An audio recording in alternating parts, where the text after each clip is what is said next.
everyone, welcome back to our new lecture on organic chemistry, that is the amines. हम already बात कर चुके हैं अमाइंस की नॉमेनक्लेचर, उसकी क्लासिफिकेशन के बारे में, उसके फिजिकल प्रॉपर्टीज़, प्रेपरेशंस के बारे में. आज हम बात करेंगे केमिकल रिएक्टिविटीज़ के बारे में और देखते हैं कि अमोनिया क्यों रिएक्ट करता है, व्हाई अमाइंस आर रिएक्टिव. ठीक, तो चलिए शुरू करते हैं केमिकल रिएक्शंस को. बच्चों, हमें पता है अमोनिया की क्लासिफिकेशन क्या है. Primary amines, secondary amine and this is the tertiary amine. ध्यान से देखें तो हर एक के ऊपर एक लोन पेयर है, क्योंकि अमोनिया के पास क्या नाइट्रोजन की कॉन्फ़िगरेशन बनाते हैं हम लोग. अमोनिया जब बनाते हैं तो this is the structure of ammonia, NH3. यहाँ एक लोन पेयर है तो देखिए 3 ही बॉन्ड्स बन रही है और एक lone pair, 1 2 3 a lone pair, 1 2 3 and a lone pair.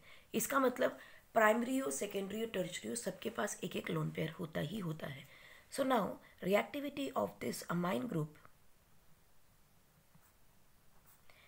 Is due to number 1, all have lone pairs. सबके पास लोन पेयर होने की वजह से they will act as Lewis base, क्योंकि लुईस बेस क्या होते हैं, one that can donate electrons और they can act as nucleophile. Lewis base इसलिए क्योंकि वो इलेक्ट्रॉन्स दे सकता है, और बेस न्यूक्लियोफाइल क्यों, क्योंकि अगेन उसके पास लोन पेयर है. सो यानी जो भी इलेक्ट्रॉन रिच स्पीशी होती है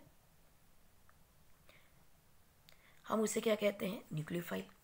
Lewis base that can donate electrons.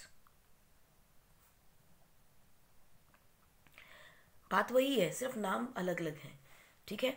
Now number 2 देखिए, 1 degree amine has 2 acidic hydrogen.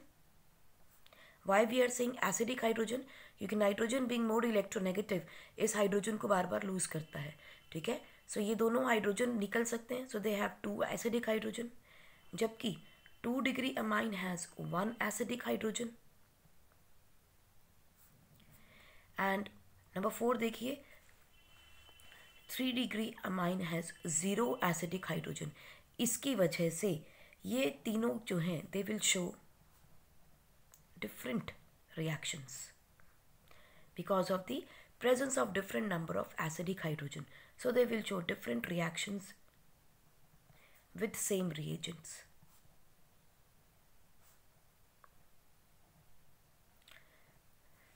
Right? Also इसकी एक और प्रॉपर्टी है, अमोनिया की रिएक्टिविटी क्यों होगी, because nitrogen is more electronegative than carbon and hydrogen. इस वजह से भी ये अपनी प्रॉपर्टीज दिखाने वाला है आपको. ठीक है. यूजुअली इसकी बेसिक नेचर से क्वेश्चन ज़्यादा आते हैं. So let us talk about the basic character of amines. इसी से बहुत सारे क्वेश्चंस बनते हैं. Basic character of amines. और बेसिक कैरेक्टर क्यों होगा, बिकॉज हमने बोला इसके पास क्या है, लोन पेयर है. So they can donate these electrons and behave like a base. तो देखिए, if we have amine, any amine it can be. ठीक है, क्योंकि सभी के ऊपर लोन पेयर है और किसी भी एसिड के साथ इसकी रिएक्शन करते हैं तो it produces a salt. That is a neutralisation reaction. ठीक है, यानी not the exact neutralisation reaction, लेकिन एक बेस को एक एसिड न्यूट्रलाइज कर रहा है, so it is going to be neutralisation. Water का एलिमिनेशन यहाँ नहीं हो रहा अभी, क्योंकि बेस अमाइन एक्ट करेगा और it is going to act like an acid. किसी भी एसिड से रिएक्ट करेगा. एग्जाम्पल देखते हैं. Let us take, we have ammonia 1 degree amine. इसका रिएक्शन आपने कराया किसी भी एसिड हैलाइड के साथ. We know that this is a mineral acid, और यहाँ पर X की जगह पर क्लोरीन, ब्रोमीन, आयोडीन, फ्लोरीन कुछ भी हो सकता है. Right? Hydrogen chloride, hydrogen bromide, कुछ भी आ सकता है. सो देखिए रिएक्शन में क्या होगा. जब ये रिएक्शन होगी तो definitely we know this is going to break, तो ये नेगेटिव ये पॉजिटिव। जैसे इसके ऊपर पॉजिटिव चार्ज आएगा, ये एक लोन पेयर जो इसका है ये इसको डोनेट कर देगा, करेक्ट। तो देखिए मॉलिक्यूल क्या बन गया, RNH3। अब नाइट्रोजन ने अपना लोन पेयर डोनेट किया है, तो इसका मतलब इसके ऊपर पॉजिटिव चार्ज, बोलो ठीक है। And along with that X negative ion इसके साथ एसोसिएटेड रहेगा, बोलो ठीक। Now this is the salt which has been formed, and we know that it is not going to be stable because again there is a possibility that ammonia gas जो है liberate हो जाएगी because of degree of randomness. Ammonia gas is going to increase the randomness, तो ये Gibbs free energy negative हो जाएगी and it will become spontaneous. So thermodynamically it is जैसे ही nitrogen अपने इलेक्ट्रॉन्स, क्योंकि ये अब इसमें इलेक्ट्रोनेगेटिव हो गया है, नाइट्रोजन इज इलेक्ट्रोनेगेटिव, ये दोनों इलेक्ट्रॉन्स उठाएगा और नाइट्रोजन ले जाएगा, और पॉजिटिव चार्ज किस पे शिफ्ट हो जाएगा, इस पे शिफ्ट हो जाएगा। सो नाउ जैसे इस पे पॉजिटिव चार्ज शिफ्ट होगा, halogen will come and react with this molecule and ammonia will liberated. So ये बन गया आपके पास alkyl halide plus ammonia. So ये हमने प्रिपरेशन ऑफ एल्काइल हैलाइड में भी इस रिएक्शन को देखा था, यानी preparation of alkyl halide from amines. देखिए अब आर में अल्काइल हैलाइड ही हो ज़रूरी नहीं, एराइल भी हो सकते हैं। Aryl come in aromatic compounds, it has got nitrogen. इसकी रिएक्शन भी अगर आप हैलोजन के साथ कराते हो, ठीक है, तो ये बॉन्ड जब टूटेगा तो ये इलेक्ट्रॉन्स इसको डोनेट करेगा, तो आपके पास बनेगा एक सॉल्ट NH3 पॉजिटिव और हैलोजन इसके साथ एसोसिएटेड मिलेगा। इसे बोलते हैं anilinium salt. Why we are saying anilinium, क्योंकि आपको ध्यान रखना है कटायन के लिए वी यूज़ IUM, एनिलीनियम, ठीक है। और एनिलीन इसका नाम है NH2 का, ठीक है। किसका NH2 का, बल्कि ये वाला, this is aniline. So aniline के अंदर हाइड्रोजन आयन आ गया है और क्लोराइड आयन या हैलाइड आयन साथ में एसोसिएटेड है, it has formed a salt, this is called as anilinium salt. And automatically we know by thermodynamics it is going to release ammonia gas and going to form halobenzene और benzene halide, ठीक। एक और example देखते हैं, let us take, हमने ये जो ammoniacal salt बनाया था, तो हम इसको देखते हैं। X की जगह चलो क्लोरीन ले लेते हैं, ठीक। We know positive charge on nitrogen and negative on chlorine. चलिए इसको किसी और बेस के साथ रिएक्ट करते हैं, एक ऐसा base which has strong affinity for chloride ion. अब क्या होगा, अगर NaOH के साथ इसकी रिएक्शन करोगे तो we know that they have the strong affinity, so ये रिलीज होगा NaCl, ठीक। और आपको क्या मिलेगा, RNH3OH। Now what is going to happen, we know that by thermodynamics अब ये अमोनिया से ज़्यादा अच्छा लिविंग ग्रुप कौन होगा, वाटर। अगर मैं इसको ऐसे लिख दूँ तो कोई प्रॉब्लम है, इसके ऊपर पॉजिटिव चार्ज है, इसके ऊपर नेगेटिव चार्ज है। Now hydrogen is going to react with oxygen and it will liberate is electron to nitrogen, being more electronegative इसको न्यूट्रलाइज करेगा, you will get NH2 plus water. आपको अपना अमाइन वापस मिल गया, you will regain your amine. जिस amine से आपने रिएक्शन शुरू की थी RNH2 से, आपको वही RNH2 वापस मिल जाएगा अगर आप इस अमोनिकल सॉल्ट की रिएक्शन किसी एल्कोहलिक बेस से कर देते हो। क्यों, क्योंकि ये मेटालिक बेस है, chlorine has strong affinity for sodium, NaCl निकल जाएगा और यहाँ से NH2 बन जाएगा RNH2 and water will be release from this alcoholic salt, right. Pause करके आप नोट कर लें। Similarly we know that water कैसा होता है, एम्फोटेरिक। चलिए इसकी रिएक्शन वाटर से भी करके देखते हैं। एम्फोटेरिक है, it is going to behave like a base, it is going to behave like an acid, और एसिड होगा तो यानी प्रोटोन डोनेट करेगा। So again we will get NH3 plus and OH negative ion. हम वहीं आ गए, जहाँ अभी हमने प्रिपेयर किया था बाय NaOH। अभी 1 स्टेप में रिएक्शन हो गया और आपको OH मिल गया। ठीक, देखिए अब क्या होगा। अगेन हमें मालूम है इस कंडीशन के अंदर भी आपको क्या मिलेगा, RnH2 plus you will get water eliminated. Correct. दूसरी चीज़ देखो, अगर मान लो हम वो सॉल्ट ले लेते जो हमारा क्लोराइड या हैलाइड के साथ था, इस सॉल्ट को देखिए क्या ये वाटर में घुलेगा। किसी भी चीज़ को वाटर में घुलता है या नहीं वो चेक करने के लिए आपको देखना है क्या ये वहाँ जाके डिसोसिएट करके कुछ आयंस बनाता है। ठीक है, अगर ये मॉलिक्यूल टूट जाता है वाटर की वजह से तो ये आयंस बनाएगा। तो देखो hydrogen is going to be electropositive just like sodium. So यहाँ से क्या निकल जाएगा, HX। और आपके पास क्या मॉलिक्यूल बना, RnH3 positive OH negative, HX निकल गया। Now look at this, by thermodynamics अगर इसको हीट करते हैं तो क्या निकलेगा, वाटर निकल जाएगा। You will gate again the parent amine back plus आपको मिलेगा वाटर। ठीक है, HX निकला था, ऑब्वियसली जब ये डिसोसिएट करेगा it can be H positive and X negative. So देखो आपको पेरेंट अमाइन फिर से वापस मिल गया जहाँ से आपने रिएक्शन शुरू की थी। Look at this. ठीक है, सो दिस इज हाउ, और ये शो करता है that they are soluble in water. हमने पहले भी बात की थी सॉल्युबिलिटी की। सॉल्युबिलिटी कैसे पता चलती है, जब वो आयंस डिसोसिएट करते हैं, हाइड्रोजन बॉन्डिंग होती है, and that is how we say is it soluble in salt water और नॉट। तो देखो यहाँ पे क्या हो रहा है, there this is the salt is soluble in water. अब वाटर में घुलते ही आयंस बनाएगा and will give you parent amine back. और हमें पता है इसने प्रोटॉन डोनेट किया है तो it is going to be acid, so definitely it is a base, क्योंकि इसने इलेक्ट्रॉन हाइड्रोजन एक्सेप्ट किया है, इसने हाइड्रोजन डोनेट किया है। नाउ वी है this is having an another hydrogen, so this is a conjugate base. और base का हम कैसे पता चलता है कि H पॉजिटिव लेने के बाद OH नेगेटिव आयन डिसोसिएट हो जाते हैं, दैट्स इट, बेस है। तो अब देखते हैं ज़रा इनकी ऑर्डर ऑफ बेसिसिटी कैसे निकालेंगे। Let us find out the order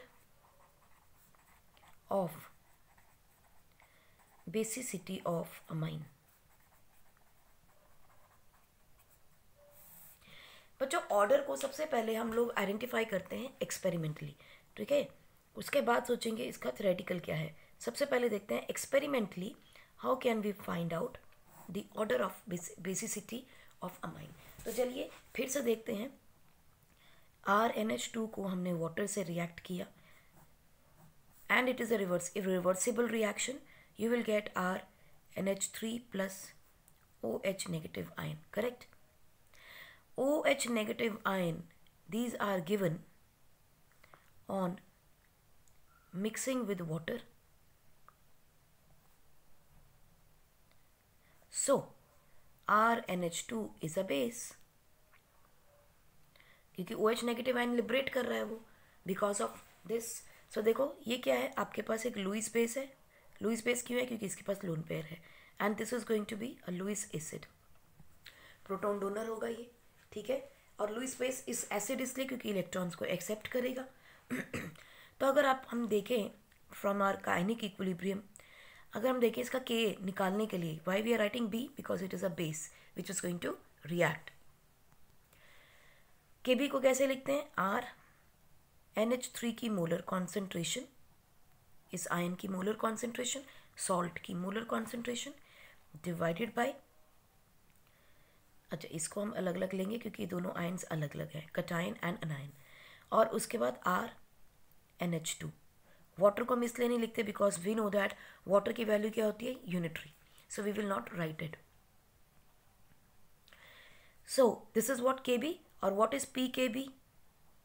PKb is negative log of the activity. कौन सी एक्टिविटी है, Kb, राइट। इसका मतलब ये हुआ कि इफ OH नेगेटिव आयन की कॉन्सेंट्रेशन बढ़ती है तो Kb की वैल्यू क्या होगी, बढ़ेगी, because they are directly related, right. And PKb की नेगेटिव लॉग है, इसका मतलब अगर ये बढ़ेगी तो पी के बी क्या होगा, रिड्यूस होगा, बिकॉज पी के B is inversely proportional to the value of K B, because negative log लिखते हैं, नेगेटिव लॉग में डिक्रीज कर जाएगी value, therefore basicity is inversely proportional to P के बी। इस पॉइंट को याद रखिएगा, जिसका भी पी के बी आपको गिवन होगा वहाँ से आप कंपैरिजन कर सकते हो, कैलकुलेट करोगे पी के बी की वैल्यू तो आप बता सकते हो जिसकी पी के बी की वैल्यू कम होगी उसकी बेसिसिटी ज़्यादा होगी। तो आप लिख सकते हैं दैट इफ पी के B value is less then basicity is more, और ये भी कह सकते हो बेसिक स्ट्रेंथ इज मोर।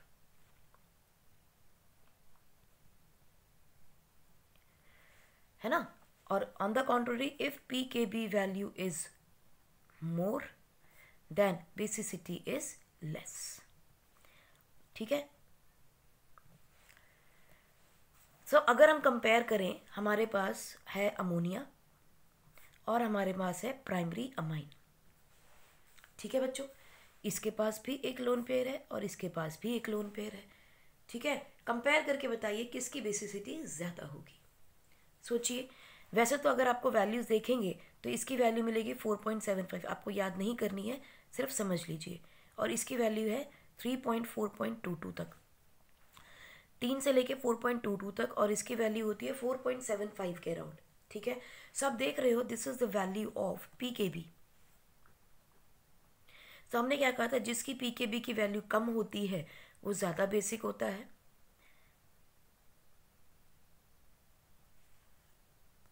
जिसकी ज़्यादा होती है वो लेस बेसिक होता है। सो यहाँ से हम क्लियरली कह सकते हैं, सिंस पी के b of ammonia is more than p के b of primary amine, so primary amine is a better base। Correct, simple value है। सो अमोनिया और प्राइमरी अमाइन में तो हमने देख लिया, अब हमें जानना है 1 डिग्री 2 डिग्री 3 डिग्री अमाइन में से कौन ज़्यादा स्ट्रॉन्ग है। ये तो हमें समझ में आ गया कि इसकी बेसिक स्ट्रेंथ ज़्यादा है, दिस इज मोर बेसिक। ठीक है, लेकिन अब हमें ये जानना है किसी भी सूरत में कि प्राइमरी, सेकेंडरी और टर्शरी अमाइन में से कौन ज़्यादा बेसिक होगा। तो चलिए देखते हैं, आप पॉज करके इसको नोट कर लें। ये जानने के लिए हमें ये जानना ज़रूरी है कि पहले थ्योरेटिकली देखते हैं कि अमोनिया जो है वो कम बेसिक क्यों है और सेकेंडरी प्राइमरी अमाइन ज़्यादा बेसिक क्यों है। देखिए, इसके पास भी लोन पेयर, इसके पास भी लोन पेयर, क्या डिफरेंस है दोनों में? डिफरेंस मुझे तो यही दिख रहा है, इसके पास तीनों हाइड्रोजन थे, इसके पास एक अल्काइल ग्रुप है, 2 हाइड्रोजन है। और अल्काइल ग्रुप का मुझे इतना पता है कि इसका कैसा इफेक्ट होता है, प्लस आई इफेक्ट होता है, ये इलेक्ट्रॉन देता है, राइट। अल्काइल ग्रुप हाइड्रोजन भी देगा बट कम देगा क्योंकि नाइट्रोजन इलेक्ट्रोनेगेटिव ज़्यादा है। तो एक लोन पेयर इसके पास था, एक लोन इसके पास भी है। नाउ यहाँ क्या हो रहा है कि that electron density on nitrogen is increasing, so it is easy to donate or lose lone pair, lose electrons of lone pair। और हमें पता है लुईस बेस क्या होता है, which can easily donate electrons, so basic nature increases according to Lewis base। हम बात याद रखना, we are talking about according to Lewis base it is going to increase, hence ammonia is less basic than primary amine। Correct. अब आप यहाँ से समझ गए होंगे कि ऑर्डर क्या निकलेगा 1 डिग्री 2 डिग्री का। Let us take ammonia, then it is the primary. अब जिसके पास एक है उसके पास इलेक्ट्रॉन डेंसिटी इंक्रीज कर रही है, सोचो जिसके पास 2 होंगे उसके पास ज़्यादा होंगी इलेक्ट्रॉन डेंसिटी, और टर्शरी के पास तो और भी ज़्यादा होगी लोन पेयर रिलीज करने की टेंडेंसी।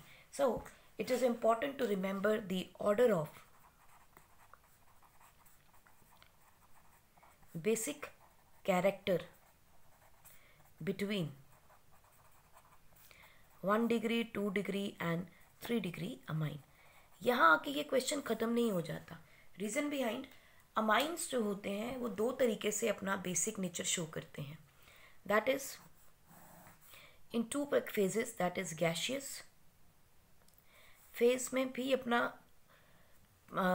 इफेक्ट शो करते हैं और एक्वस स्टेट में भी, क्योंकि हमने देखा वाटर सॉल्युबल होते हैं, है ना, अमाइंस.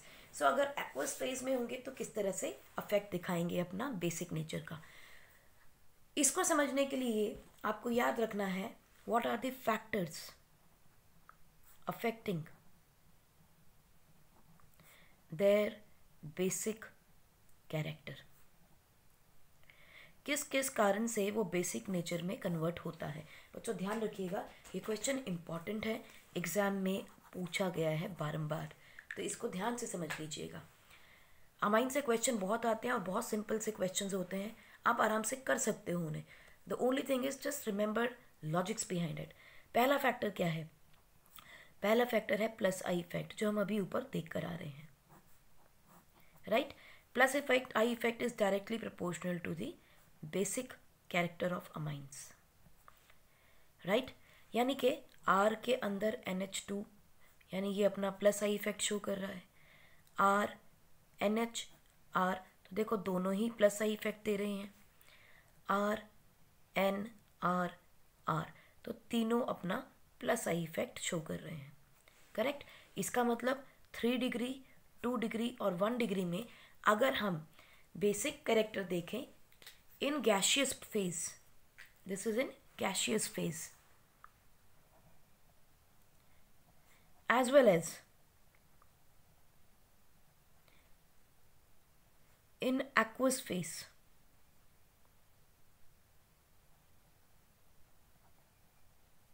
तो दोनों में ही अगर प्लस आई इफेक्ट का रोल देखें तो कैसा ऑर्डर आता है आपके पास?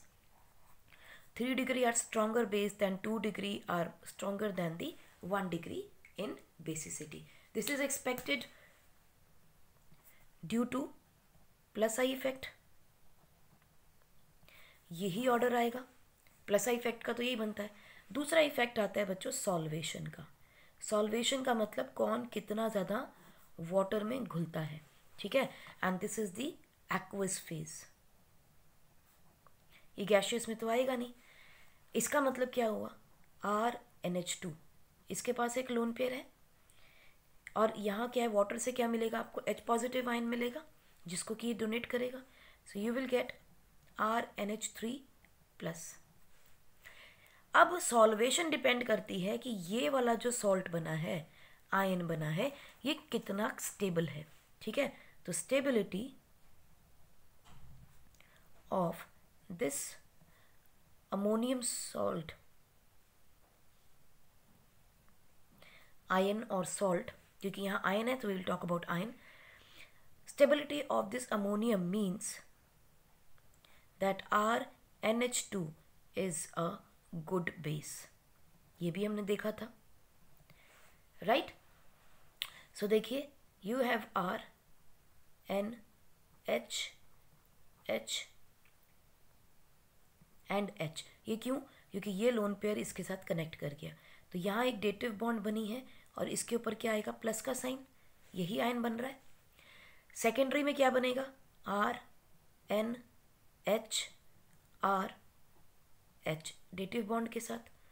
Right, again there is a plus का साइन और यहाँ देखो R N R R and a dative bond to the hydrogen with a plus sign. Right, now अब आपको ये देखना है कितने वाटर मॉलिक्यूल जो हैं इस प्राइमरी अमाइन के साथ कनेक्ट करके हाइड्रोजन बॉन्ड बना सकते हैं. Right, check it. How many number of water molecule, how many number of water molecule connected to amine,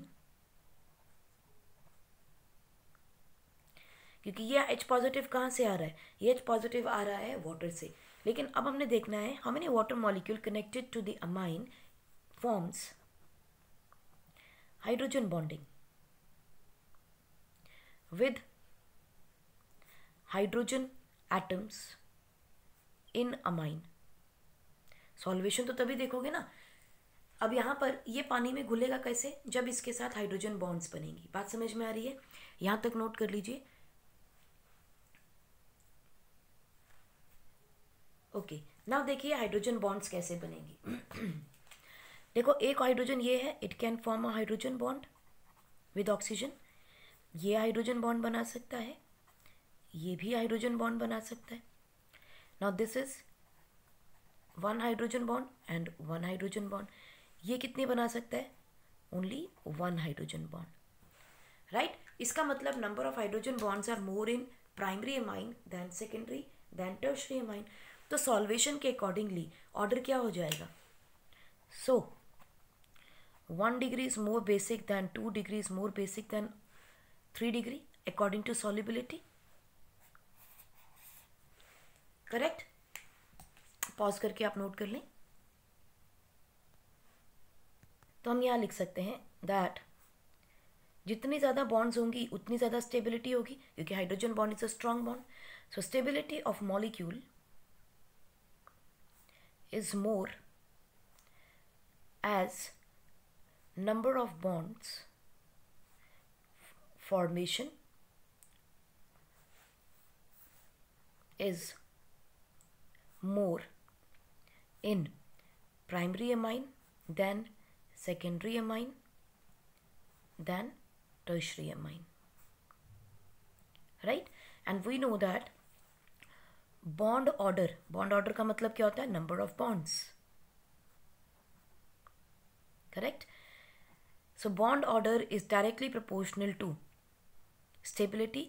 Y so? Because there is less energy of the molecule. और stability का मतलब क्या होता है? जिसके पास सबसे कम एनर्जी वो उतना ही ज़्यादा स्टेबल होता है। सो जितनी ज़्यादा आपके पास हाइड्रोजन बॉन्डिंग बन रही है उतनी ही ज़्यादा आपके पास स्टेबिलिटी होगी, राइट। दूसरी चीज़ हमें ये भी पता है दैट बॉन्ड ऑर्डर, इसके लिए साइज ऑफ आयन भी इम्पॉर्टेंट होता है। Now size of ion is inversely proportional to stability. Larger the ion lesser the stability, smaller the ion higher the stability. क्यों? Because nuclear force of attraction is मोर।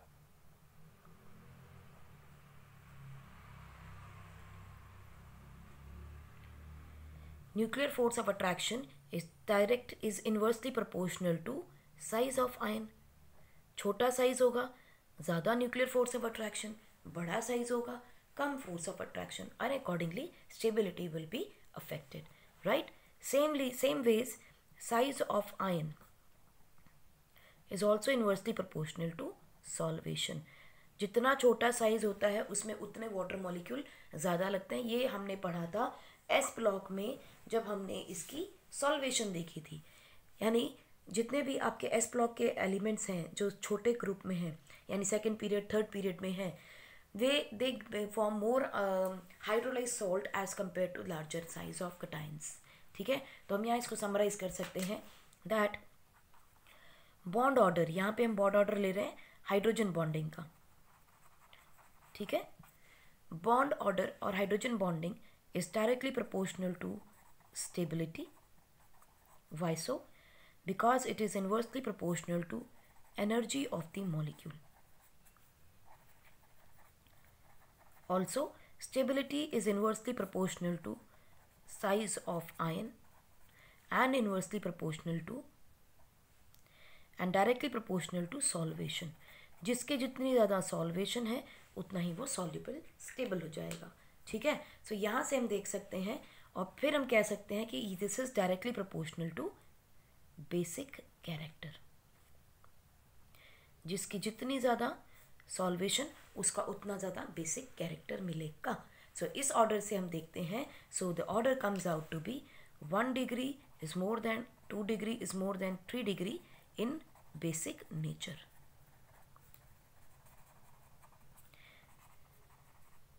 ठीक, this is how you have to explain the basic nature of your amines. Sir third part एक और आता है, that is the steric hindrance. अब हमें ये भी पता है कि स्टेरिक हिंड्रेंस जितनी ज़्यादा होती है उतनी स्टेबिलिटी कम होती है, करेक्ट, और उतना ही बेसिक कैरेक्टर भी कम होगा, क्योंकि स्टेरिक हिंड्रेंस में आपकी हाइड्रोजन बॉन्डिंग उतनी कम हो जाएगी, रादर वो इलेक्ट्रॉन्स या न्यूक्लियोफाइल आके कनेक्ट ही नहीं कर पाएगा कोई भी। सो देखिए, you have primary amine with a lone pair, then you have a secondary amine with a lone pair, and you have the tertiary amine with a lone pair. Now look at it, इसके पास दो छोटे छोटे hydrogens थे, इसके पास एक ही छोटा hydrogen रह गया, बड़े बड़े अल्काइल ग्रुप्स आ गए, है ना, और इसके पास कोई हाइड्रोजन है ही नहीं, सबसे ज़्यादा आपके पास अल्काइल ग्रुप्स लगे हैं। So we can say that the order will be that this is going to be least steric hindrance। यहाँ बिल्कुल भी steric hindrance आपको नहीं मिलेगी, there is less steric hindrance and this is having the maximum steric hindrance। तो order क्या बन जाएगा, we will know कि जिसमें steric hindrance कम होती है वो ज़्यादा बेसिक होगा, steric hindrance is inversely proportional। So 1 degree is more than 2 degree is more than 3 degree in basic character। ठीक, आपके पास एक ऑर्डर ये आ गया। अब प्रॉब्लम ये है कि जब हम इनका बेसिक कैरेक्टर निकालते हैं, इन सारे फैक्टर्स को एक साथ देखते हैं, ठीक है। सो जब आप ऑर्डर निकालेंगे तो कन्फ्यूजन होती है। तो चलिए एक एग्जाम्पल करके देखते हैं, जिससे कि क्वेश्चन आया भी है एग्जाम में। आप पहले इसको नोट कर लें, then I will give you a live example कि किस तरीके से आप बेसिक ऑर्डर निकालेंगे। पॉज करके नोट कर लें। चलिए इसको एक क्वेश्चन से समझते हैं। Question is, what is the basicity order if R is equal to C2H5 among 1 degree, 2 degree, 3 degree amines, ठीक है, एंड वाई। मान लेते हैं ये क्वेश्चन आपके पास आ गया, वो कहता है अल्काइल ग्रुप में आप C2H5 लगाइए। तो पहले हम लोग 1 डिग्री अमाइन बना लें, C2H5 NH2, 2 degree C2H5 NH C2H5, और 3 डिग्री में C2H5 N C2H5 C2H5, correct, यही बन गया आपके पास। Now they are asking what is the order. बच्चों पहले हम लिखते हैं इसका ऑर्डर, फिर देखेंगे इसकी एक्सप्लेनेशन क्या है। तो what is the order, order is C2H5 NH यानी 2 degree is more than C2H5 N 3 degree and then C2H5 NH2 1 degree. अब फंस गए, ये कैसे हो गया भाई, C2H5 is a triple bond, steric hindrance कितनी ज़्यादा होगी इसके अंदर, फिर भी 3 डिग्री आगे आ गया, 1 डिग्री पीछे रह गया, है ना। तो चलिए इसका रीज़न देखते हैं कि क्या है। देखो बच्चों, हम तीनों फैक्टर से देखेंगे। पहला फैक्टर क्या है आपका, आई इफेक्ट। प्लस आई इफेक्ट के हिसाब से जिसके पास अल्काइल ग्रुप ज़्यादा होंगे वो ज़्यादा बेसिक होगा। तो C2H5 N thrice will be more than C2H5 twice and then C2H5 NH2, correct. Plus I effect के हिसाब से तो 3 डिग्री सबसे ज़्यादा बनता है, 3 degree, 2 degree and 1 degree. Okay, next हम देखते हैं बच्चों सॉल्वेशन के हिसाब से। सॉल्वेशन के हिसाब से भी हमें पता है जिसमें हाइड्रोजन बॉन्डिंग ज़्यादा होगी वो स्टेबल होगा। तो सॉल्वेशन के हिसाब से देखेंगे तो 1 degree is more than 2 degree is more than 3 degree because of number of hydrogen bonding. 1 degree में सबसे ज़्यादा होंगे क्योंकि वहाँ ज़्यादा हाइड्रोजन अवेलेबल है, इसमें एक और इसमें तो होता ही नहीं। तीसरा इफेक्ट कौन सा आता है आपका, स्टेरिक हिंड्रेंस का। अब स्टेरिक हिंड्रेंस के हिसाब से ऑर्डर देखें तो क्या बनता है बच्चों, स्टेरिक हिंड्रेंस जिसमें सबसे ज़्यादा होगी वो लेस स्टेबल होता है, करेक्ट। तो इसका मतलब ऑर्डर क्या बनता है, 1 डिग्री, 2 डिग्री एंड 3 डिग्री। बोलिए ठीक। Why so, because of maximum steric hindrance in 3 degree. तो ध्यान से देखो, आपका कोई भी ऑर्डर हो, नंबर 2 में कोई चेंज नहीं है, वो हमेशा बीच बीच में ही घूम रहा है ना। ऑर्डर में चेंज कहाँ हो रहा है, 3 डिग्री और 1 डिग्री में, है ना। सो एक्सपेरिमेंटली, ध्यान से सुनना, वर्ड क्या है, experimentally. Experimentally it was found, or it is found, that the 2 degree is always more in basicity than 3 degree and then 1 degree. हम इन तीनों फैक्टर्स को लेके चलना होता है, जिसमें 2 डिग्री में कोई चेंज नहीं है, but yet 3 degree has been seen as the more basic than 1 degree in case of C2H5 alkyl group. Theoretically देखें तो हमने इसमें ये जाना, experimentally it was found that the plus I effect is more pronounced for basic effect of C2H5NH, यानी किसी भी तरह का NH2 प्राइमरी हो, सेकेंडरी हो या टर्शरी हो। अगर अल्काइल ग्रुप आपके पास C2H5 है तो उसमें ये जाना गया कि प्लस आई इफेक्ट का रोल बहुत ज़्यादा है। एज अ रिजल्ट 2 डिग्री को तो हमने आगे लिया बिकॉज सारे ऑर्डर्स में 2 डिग्री प्रेफर्ड था, this was the most basic.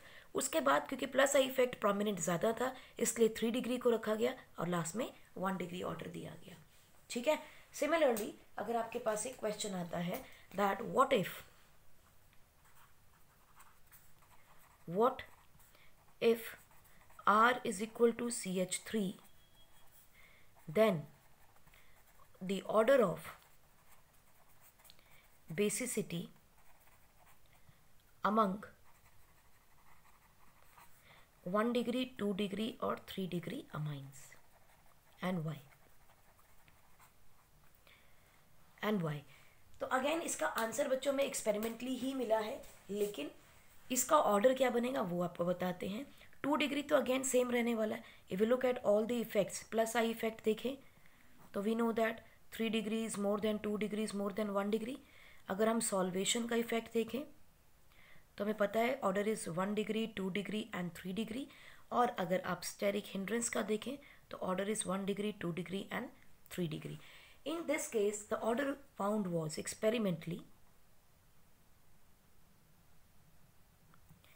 order found is 2 degree is more than 1 degree is more than 3 degree. Why so? Because here solvation and steric hindrance are more effective. इसीलिए आप order देखेंगे तो 2 degree और 1 degree and then 3 degree आता है order, ठीक। अब इसको याद करने के लिए कंफ्यूजन ना हो, आपको एक सिंपल मेथड बताते हैं, ठीक है। लार्जर अल्काइल ग्रुप लग जाए तो पहले 3 डिग्री को ले आना, क्योंकि 2 डिग्री का तो रोला ही नहीं कोई। देखो इसका भी 2 डिग्री, इसका भी 2 डिग्री, रोला क्या है 3 डिग्री और 1 डिग्री का, है ना ऑर्डर। तो ध्यान रखो, लार्जर ग्रुप आए तो 3 डिग्री को पहले ले आना है, और अगर छोटा ग्रुप आए तो 1 डिग्री को ले आना है। लार्जर ग्रुप में प्लस आई इफेक्ट प्रोमिनेंट हो जाता है और छोटे ग्रुप में स्टेरिक हिंड्रेंस कम होने की वजह से वो ज़्यादा प्रोमिनेंट हो जाता है। समझ में आई बात? यहाँ तक नोट कर लीजिए। नेक्स्ट हम देखते हैं बच्चों, how will we compare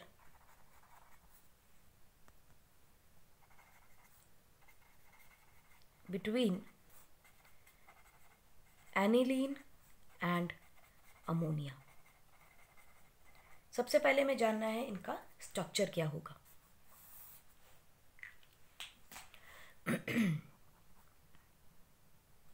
aniline versus ammonia. I hope सबको अमोनिया का स्ट्रक्चर पता है, N with a lone pair and 3 hydrogen, right. और एनिलीन का स्ट्रक्चर एक बेंजीन रिंग और उसके पास एक नाइट्रोजन और हाइड्रोजन, ठीक। अब आप ध्यान से देखो, इसके पास क्या है बच्चों, लोन पेयर है ना। हमें लग रहा है कि नाइट्रोजन जो है वो कार्बन से ज़्यादा इलेक्ट्रोनेगेटिव है, इलेक्ट्रॉन खींचेगा, नहीं खींचेगा, बिकॉज कार्बन के साथ नाइट्रोजन तो कनेक्टेड है, मगर इस नाइट्रोजन के पास लोन पेयर है। As a result it will bring that electron into the ring. इसका मतलब कैसा इफेक्ट है इसका, प्लस एम या प्लस आर इफेक्ट है। इसका मतलब क्या हो रहा है, they are increasing electron density in the ring. जो रिंग के अंदर इलेक्ट्रॉन डेंसिटी को बढ़ाए उसे क्या कहते हैं, plus I effect, plus M effect, plus R effect, and also activates benzene ring for electrophilic substitution। ये भी आप समझ गए होंगे कि इलेक्ट्रॉन जब अंदर आएंगे तो क्या होगा, ये इलेक्ट्रॉन यहाँ मूव करेंगे, यहाँ नेगेटिव चार्ज आएगा, ये इलेक्ट्रॉन यहाँ मूव करते जाएंगे, ये it will keep on moving, तो रेजोनेंस हो रही है। सो electron density is increasing in the ring. So as a result it is going to cause the substitution. Also lone pair of nitrogen is used in the ring, so are not available to be donated, are not available for being donated, यानी किसी और को donate नहीं कर पाएगा। Correct. अब कोई electron ना दे पाए तो क्या होता है, उसकी बेसिक कैरेक्टर कम हो जाएगी, क्योंकि रेजोनेंस की वजह से इलेक्ट्रॉन अंदर ही घूमे जा रहे हैं। लेकिन अमोनिया का lone pair is available for donation and forming a dative bond. Correct, dative bond बना सकता है। Therefore we can say that ammonia is more basic than aniline. हमें जानना ही क्यों है इसको बच्चों, इसलिए जानना है कि जो ज़्यादा बेसिक होगा, ठीक है, वो टैक से रिएक्शन करेगा। उसके लिए हमें कोई भी ऐसा रिएजेंट नहीं चाहिए जो स्ट्रांग हो, लेकिन वीक बेस के साथ रिएक्शन कराने के लिए हमें कोई ना कोई कैटलिस्ट की ज़रूरत पड़ेगी, इसीलिए ये जानना ज़रूरी है। अब क्योंकि अमोनिया इज़ मोर बेसिक, तो अगर आपसे कोई पूछे कि पी के बी वैल्यू किसकी ज़्यादा होगी, तो definitely will say that p के B value of aniline will be more than pKb value of ammonia, because we know that pKb is inversely proportional to basic character, right? जरा देखें what are the numbers of total number of resonating structure of aniline। हमने ये तो बोल दिया कि resonance के साथ हो रहा है। कई सारे बच्चों को कंफ्यूजन हो गया होगा कि रेजोनेंस कैसे हुआ, तो जरा देखो, आपके पास है ये है आपके पास एनिलीन, इसके पास है lone pair. Correct, this is my first structure. अब क्या होगा, ये अपने इलेक्ट्रॉन देगा, इस पे डबल बॉन्ड बनाएगा।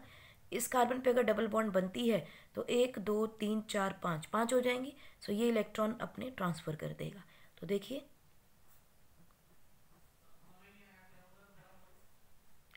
यहाँ आ गई डबल बॉन्ड, क्योंकि नाइट्रोजन ने अपना लोन पेयर डोनेट किया, इसके ऊपर आ गया प्लस का साइन, और ये इलेक्ट्रॉन शिफ्ट हो गए तो ये बॉन्ड एज इट इज़ रही, और यहाँ के इलेक्ट्रॉन शिफ्ट हो गए तो यहाँ आ गया नेगेटिव चार्ज। पूरे इलेक्ट्रॉन, दोनों इलेक्ट्रॉन शिफ्ट हुए इसलिए नेगेटिव चार्ज आ गया। ठीक है, नाउ व्हाट विल हैपन, ये double bond as it is है, कोई चेंज नहीं, प्लस ये इलेक्ट्रॉन शिफ्ट होंगे यहाँ पे, और ये डबल बॉन्ड के इलेक्ट्रॉन आ जाएंगे इस कार्बन के ऊपर, तो नेगेटिव चार्ज यहाँ आ गया, यहाँ आ गई डबल बॉन्ड। नेक्स्ट देखो क्या होगा, ये इलेक्ट्रॉन शिफ्ट करेंगे यहाँ, ये डबल बॉन्ड के इलेक्ट्रॉन इस कार्बन पे। करेक्ट, नेक्स्ट क्या होगा, यहाँ से आ गया नेगेटिव चार्ज। अब क्या होगा, ये इलेक्ट्रॉन यहाँ होंगे और नाइट्रोजन के इलेक्ट्रॉन इसको वापस मिल जाएंगे। देखो single bond NH, double bond 2। तो ये है आपका सेकंड स्ट्रक्चर, ये है आपका थर्ड स्ट्रक्चर, फोर्थ एंड 5. तो how many resonating structures are there? 5. लेकिन अगर आप ध्यान से देखेंगे बच्चों, लुक एट इट, फर्स्ट और 5 को देखिए ज़रा, जरा यहाँ नीचे ड्रॉ करते हैं. This is my first structure, देखो ध्यान से, और यहाँ से हम 5th को ले आते हैं.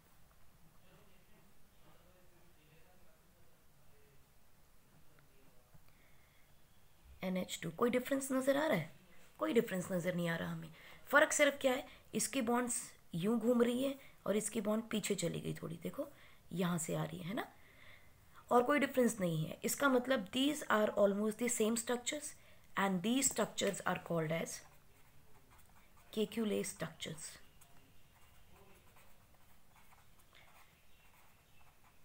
Right. So total resonating structures कितने हैं? 5. और टोटल केकुलर स्ट्रक्चर्स कितने हैं? 2. इन केकुलर स्ट्रक्चर्स की खासियत क्या है, क्यों जानना है? बिकॉज देखो बाकी सब के अंदर लोन पेयर जो है वो अवेलेबल नहीं है फ्रीली, क्योंकि सब में लोन पेयर ऑक्यूपाई हुआ रखा है. ठीक है. सो लोन पेयर यहाँ पर जब रेजोनेंस हो जाती है तो lone pair is not available in nitrogen freely, क्योंकि रेजोनेंस हो रही है due to resonance. And we know that stability is directly proportional to number of resonating structures. जितने ज़्यादा रेजोनेटिंग स्ट्रक्चर्स होंगे उतनी ज़्यादा स्टेबिलिटी होगी. और यहाँ 5 रेजोनेटिंग स्ट्रक्चर्स आ रहे हैं, अमोनिया में कोई भी नहीं था, है ना. So therefore this is more stable and it is not going to be in the basic nature. As a result ammonia से कम बेसिक मिलता है आपको एनिलीन. राइट. पॉज करके आप नोट कर लीजिए. तो हमने देखा that aniline is less basic than ammonia, and we know that ammonia is less basic than alkyl amine. Right. अगर नहीं याद आ रहा तो ये देखो, अल्काइल अमाइन हो सकते हैं RNH2, R2NH एंड R3N. ये है अल्काइल अमाइंस. अमोनिया NH3 और एनिलीन का स्ट्रक्चर ये रहा. Right. So this is the order of basicity among these molecules. अब क्वेश्चन आता है आपके पास, चलिए एक क्वेश्चन और देखते हैं. Question is anilinium ion have how many resonating structures. अब इसमें बच्चे अक्सर कंफ्यूज होते हैं कि इसके कितने स्ट्रक्चर्स होंगे एनिलीनियम आयन के. तो बच्चों ध्यान रखिएगा, एनिलीनियम आयन क्या है? एनिलीनियम आयन है NH+1 2 3. और दूसरा रेजोनेटिंग स्ट्रक्चर क्या हो सकता है इसके पास? NH3+ तो वही रहेगा, एनिलीनियम आयन है. डबल बॉन्ड को चेंज कर दो, पहले यहाँ थी अभी यहाँ से शुरू करो, बस केकुले स्ट्रक्चर्स. सो इसका मतलब आपके पास कितने रेजोनेटिंग स्ट्रक्चर है एनिलीनियम आयन के? ओनली 2. राइट. चलिए अगर आपको एक क्वेश्चन आ जाए बच्चों दैट आपको गिवन है अमोनिया, आपको गिवन है C6H5NH2, then is given C2H5 twice NH and C2H5NH2. Right. What is the order of basicity? चलिए पॉज करके ज़रा ट्राई करके देखिए और बताइए इसमें ऑर्डर ऑफ बेसिसिटी क्या बनाएंगे.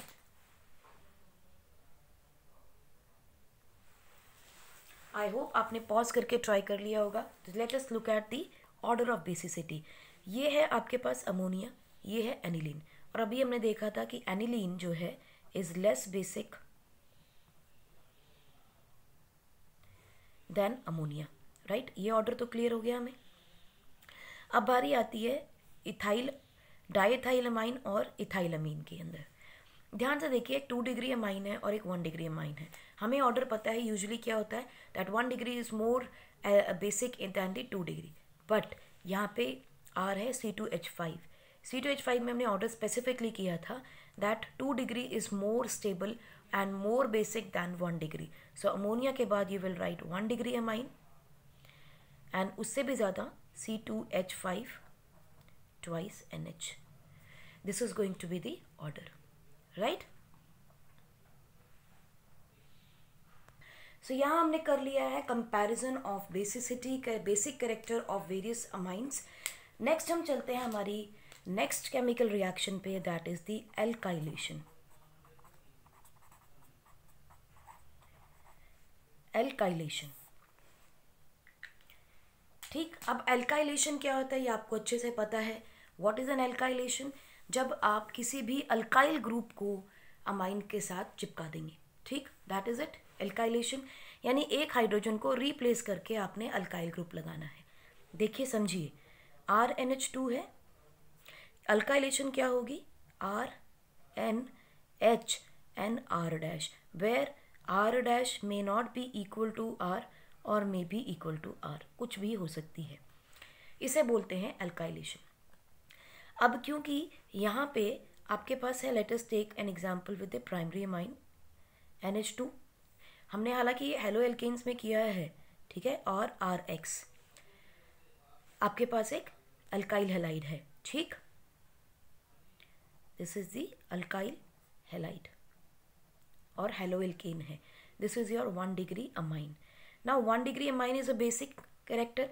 अगर ये बॉन्ड टूटता है तो ये बनेगा नेगेटिव, ये बनेगा positive. Lone pair will be donated to this alkyl group. तो क्या बनी? RNH एंड R के ऊपर एक डेटिव बॉन्ड, इसके ऊपर प्लस का sign. Now we know that कौन है सैक्रिफाइसिंग स्केपगोट? कौन है इसमें? हाइड्रोजन. हाइड्रोजन अपने इलेक्ट्रॉन इसको देगा and it will come out as H positive. और हमारे पास यहाँ क्या पड़ा है? क्लोराइड या कोई भी हेलाइड आयन. ये हेलाइड आयन इस H पॉजिटिव के साथ कनेक्ट करेगा और क्या बना देगा? HX will be lost. तो बना क्या? RNRH. तो देखिए आपके पास एक 2 डिग्री अमाइन की फॉर्मेशन हो गई, right. Let us mark it as R dash. तो ये भी R डैश, ये R डैश. तो आपके पास क्या बन गया? एक 2 डिग्री अमाइन बन गया, राइट. चलिए आर्स की वैल्यू पुट करके देखते हैं. Let us take, we have CH3NH2 और यहाँ ले लेते हैं, चलिए C2H5Cl, ठीक. अब ये बॉन्ड ब्रेक करेगा तो ये नेगेटिव बनेगा, ये पॉजिटिव बनेगा. Loan pair will be donated. तो ये बन गई एक dative bond RNH and a dative bond two ethyl group, है ना. तो हमारे पास क्या रह गया? ये इलेक्ट्रॉन्स अपने नाइट्रोजन को डोनेट करेगा, will come out as H positive. ये H पॉजिटिव और Cl नेगेटिव एक साथ जुड़ जाएंगे तो आपको क्या मिल जाएगा?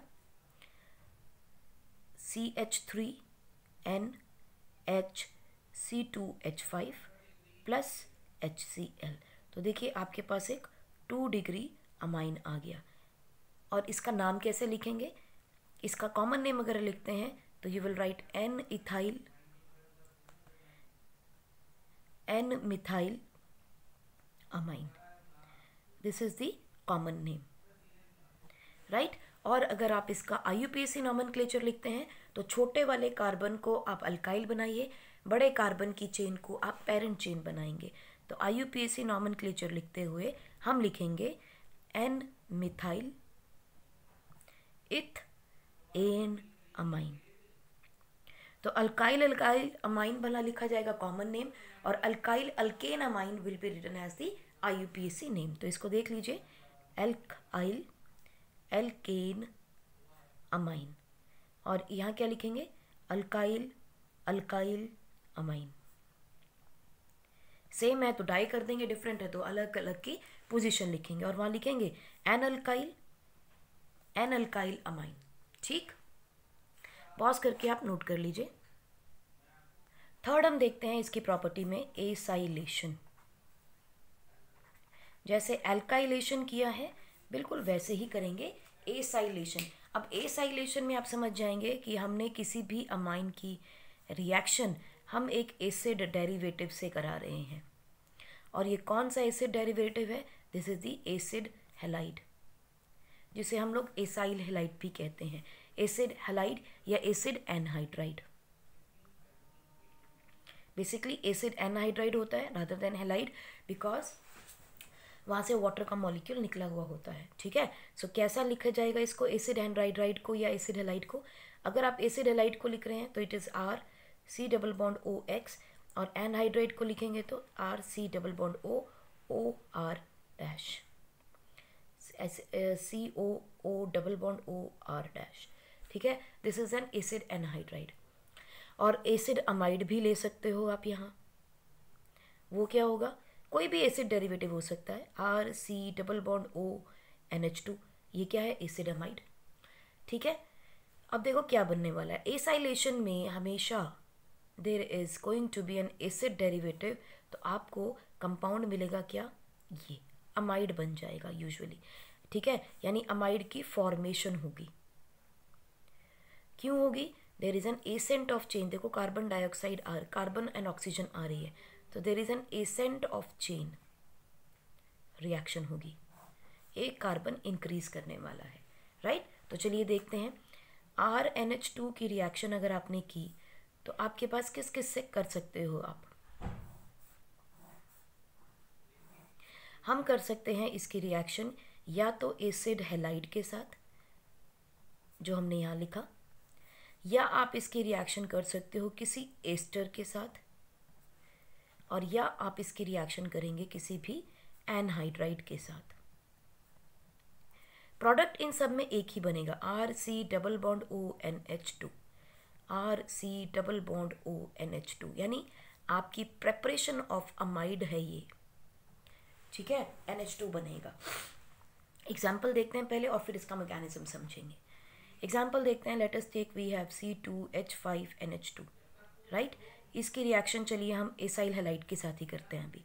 We have CH3C double bond OCl, इसका नाम क्या है, इथ एन अमाइन। इसका क्या नाम है, एसाइल हैलाइड। एसाइल हैलाइड का मतलब क्या होता है, एसिटाइल क्लोराइड या फिर इथेनॉइल क्लोराइड, तो इसका नाम लिखेंगे एसिटाइल क्लोराइड, एसाइल हैलाइड। इसके रिएक्शन करेंगे तो कैसे होगा, देखिए ध्यान से सुनिएगा चीज़ों को। ऑक्सीजन अपने इलेक्ट्रॉन लेना चाहेगा डेफिनेटली, जैसे ही इसके ऊपर नेगेटिव चार्ज बना, इसके ऊपर स्लाइट पॉजिटिव चार्ज बना, ये इलेक्ट्रॉन अपने इसको लोन पेयर इसको पकड़ा देगा, है ना। तो क्या बन जाएगा आपके पास, देखो CH3C single bond O with a negative charge, और यहाँ आ गया आपके पास नाइट्रोजन का एक डेटिव बॉन्ड, इसका हाइड्रोजन, ये आ गया C2H5, और ये रहा आपका क्लोरीन, करेक्ट। अब जब ये बॉन्ड बन गई तो ये इलेक्ट्रॉन बैक बॉन्डिंग करेगा, अपने इलेक्ट्रॉन्स को वापस देना चाहेगा।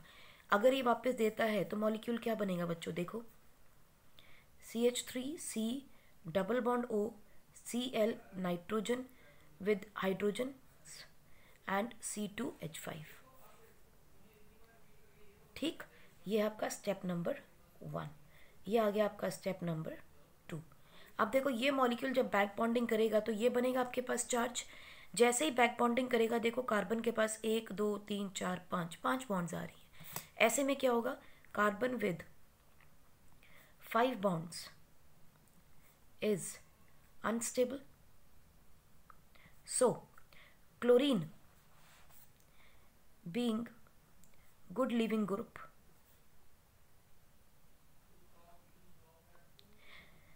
will move out as chloride negative। देखो अच्छा यहाँ ध्यान रखिएगा, क्योंकि इसने अपना लोन पेयर दिया है तो इसके ऊपर एक पॉजिटिव साइन भी आया नाइट्रोजन पे, है ना। तो ये देखो नाइट्रोजन पे आ गया पॉजिटिव साइन, और ये बना क्लोरीन। अब क्या होगा, क्लोराइड आयन अपने इलेक्ट्रॉन लेके जाएगा, चलिए ये इलेक्ट्रॉन लेके गया क्योंकि गुड लिविंग ग्रुप है, तो ये क्या बनाएगा आपके पास, CH3C double bond O with a positive sign nitrogen. अच्छा पॉजिटिव साइन नहीं आएगा क्योंकि 1 2 3 4 5 बॉन्ड थी, तो ये तो न्यूट्रलाइज स्टेबलाइज हो रहा है, तो there is C2H5 hydrogen and there is a loss of chloride ion, correct, क्योंकि ये अपने इलेक्ट्रॉन्स लेके जाएगा एक्स्ट्रा। अब हाइड्रोजन नाइट्रोजन के पास पॉजिटिव साइन है, ये क्या करेगा, अपने इलेक्ट्रॉन्स को हाइड्रोजन से मांगेगा, ताकि हाइड्रोजन लिबरेट होगा कैसा, as an H positive, correct.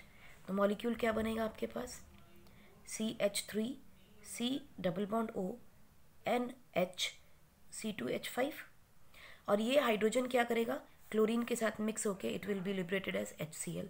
तो हम लिख सकते हैं यहाँ पे प्लस HCl, ठीक है। अब देखो आपके पास क्या बन गया है, आपके पास एक 2 डिग्री अमाइन बना है, लेकिन किस तरह से, एक अमाइड है। ध्यान से देखेंगे, CH3 C double bond O NH2 होना चाहिए था, एक हाइड्रोजन रिप्लेस होकर इथाइल ग्रुप बन गया है। सो इसका नाम क्या लिखेंगे हम, this is a 2 degree amide. कैसे नाम लिखेंगे, नाइट्रोजन के साथ इथाइल ग्रुप कनेक्टेड है, सो N इथाइल, 2 कार्बन है, इथेन, और ये अमाइड है, तो अथाइन अमाइड बन गया आपके पास।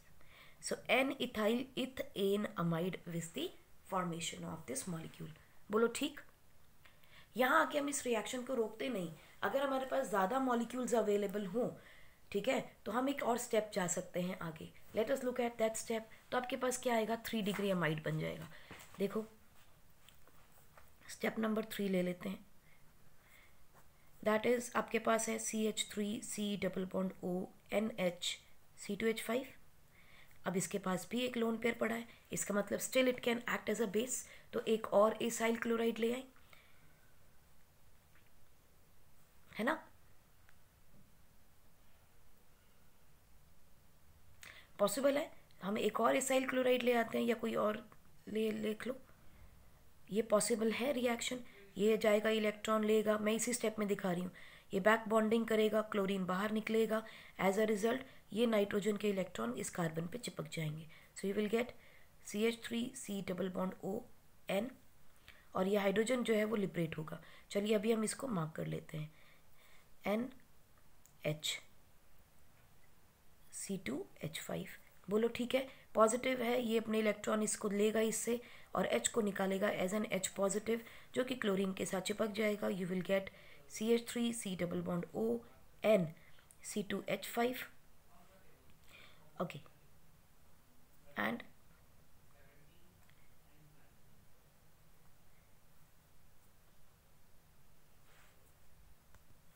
ये रहा आपका ये कार्बन जिसके पास डबल बॉन्ड है और एक CH3 भी है।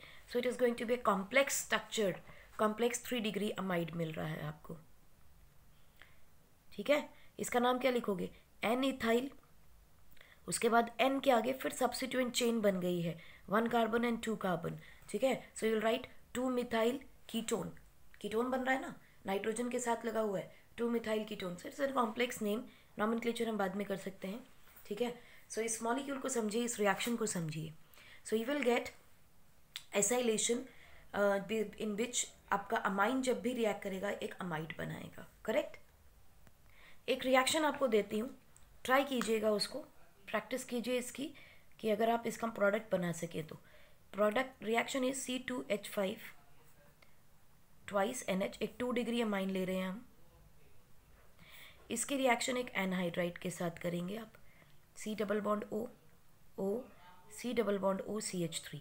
पॉज करके इसका ट्राई कीजिएगा, इसका नाम क्या होगा, this is called as ethanoic anhydride,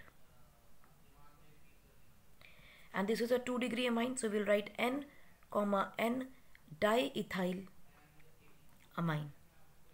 IUPAC nomenclature लिखना चाहते हैं तो N ethyl ethane amine, right. तो ज़रा देखिए इसकी आप रिएक्शन करेंगे तो कैसे बनाएंगे, पॉज करके ट्राई कीजिए। आई होप आपने ट्राई कर लिया होगा, तो चलिए देखते हैं। C2H5 ट्वाइस N, इसका लोन पेयर है, ठीक है। तो यहाँ पे किसी को भी ले लो, देखो ये कार्बन ले लो चाहे ये कार्बन ले लो, दोनों में सिमिलर रिएक्शंस हो रही हैं, because this carbon is surrounded by 2 oxygen atoms and both are electronegative to carbon, तो यानी इसके ऊपर पॉजिटिव चार्ज तो आएगा ही। सो ये गया एक ऑक्सीजन, इसके ऊपर नेगेटिव चार्ज आया, ये करेगा बैक बॉन्डिंग, और बैक बॉन्डिंग के बाद ये मॉलिक्यूल तो टूटेगा नहीं, बिकॉज दिस इज इलेक्ट्रोनेगेटिव, तो ये मॉलिक्यूल अपने इलेक्ट्रॉन खींचेगा and will be taken of, और ये नाइट्रोजन क्या करेगा, अपने इलेक्ट्रॉन्स इसको देगा। तो देखिए नाइट्रोजन, ये रहा hydrogen with a positive sign क्योंकि अपने लोन पेयर दे रहा है, it is going to connect with this carbon, and this is the double bond and CH3, plus you will get CH3 C double bond O negative. बात समझ में आई? Now ये nitrogen के इलेक्ट्रॉन्स इसको मिल जाएंगे फ्रॉम हाइड्रोजन, और ये हाइड्रोजन रिमूव होगा एज H पॉजिटिव।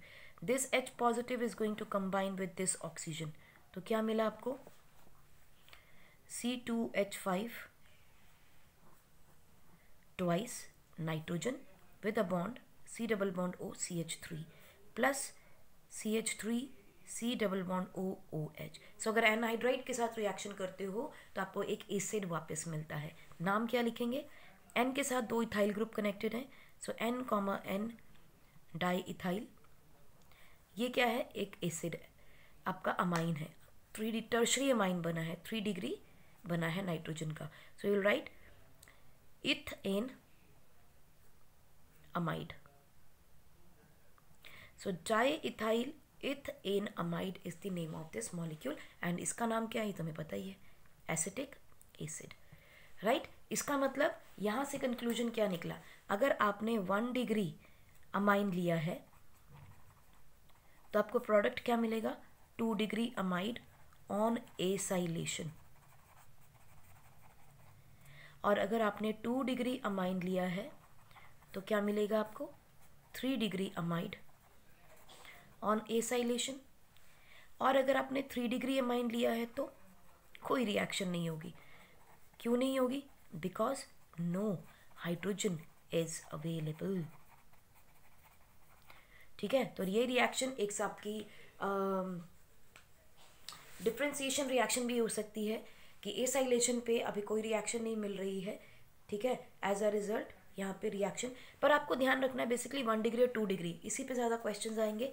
3 डिग्री में बन सकता है, बट स्टेरिक हिंड्रेंस अगर ज़्यादा होगी तो रिएक्शन नहीं होगी, ठीक। अगर छोटे मॉलिक्यूल 2 डिग्री 3 डिग्री में है तो पॉसिबिलिटी है, लेकिन उसके बारे में हम करेंगे हमारी बाद में बात। अभी यहाँ तक इसको समझिए, ध्यान रखिए, बिकॉज नेक्स्ट रिएक्शन जो हम करेंगे they are very important reactions, carbamyl reaction, nitrous acid के साथ reaction and sulfonification. Then we'll talk about electrophilic substitutions also in our next lecture. So till then, take care and enjoy yourself. Bye-bye.